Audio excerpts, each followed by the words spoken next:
Olympia, this last one that you went. How did you feel about the whole contest? I mean, obviously brandoncurry won. What did you think about brandoncurry as a physique, as a winner? Well, I mean, I respect all the guys up there, they're all doing their best.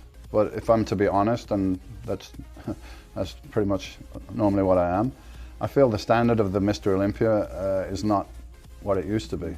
The whole thing's diversified. You've got all these different categories and classes and everything, but the Mr. Olympia, the pure bodybuilding itself, you had 3 guys there that were, I guess they were pretty close. There was 2 guys in what I would say pretty good shape. They were in good shape, but they're quite small. Who were the 2 guys? Yeah, William Bonac. Okay, second. And a guy from Iran. Hadi Chopin. Yeah, couldn't pronounce his name. Very good and in good shape, but they're smaller guys. They're smaller guys, and so Brandon won it, I believe, because he got more stature. He's bigger. He looks more like a Mr. Olympia, but he wasn't in incredible shape.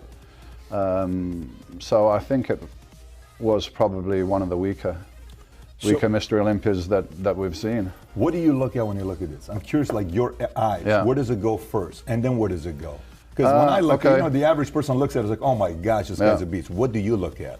Well, he's got very good fullness, good roundness to the muscles, and no really noticeable weak points in that pose.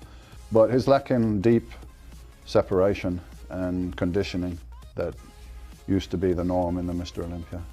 The conditioning part. Yeah, the conditioning is, and that was is a big what's lacking these days. You and Kevin LeBron as well. Would you agree with that? Where some of the times he would show up pretty full, yeah, but he wasn't yeah, as... Kevin had a great physique, but he wasn't consistent in coming in. Sometimes he did, sometimes he didn't, but he wasn't consistent in coming in that kind of shape.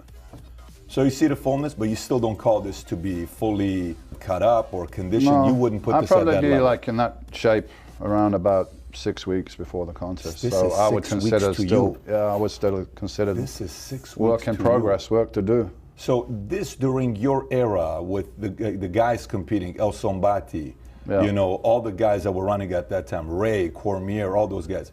How would today's body do during that time? Brandoncurry, this physique, he definitely wouldn't place in the top 6. He wouldn't place in the top 6 in the 90s? No. Why do you say that? Is it purely based on you guys were more disciplined than today? I don't know the reasons, all the factors involved. But you look at the top 6 in the 90s, you had myself, Kevin LeBron, Flex Wheeler, Sean Ray, Nasser Sambate. I believe all those physiques are superior to the winners that we had in the last couple of years.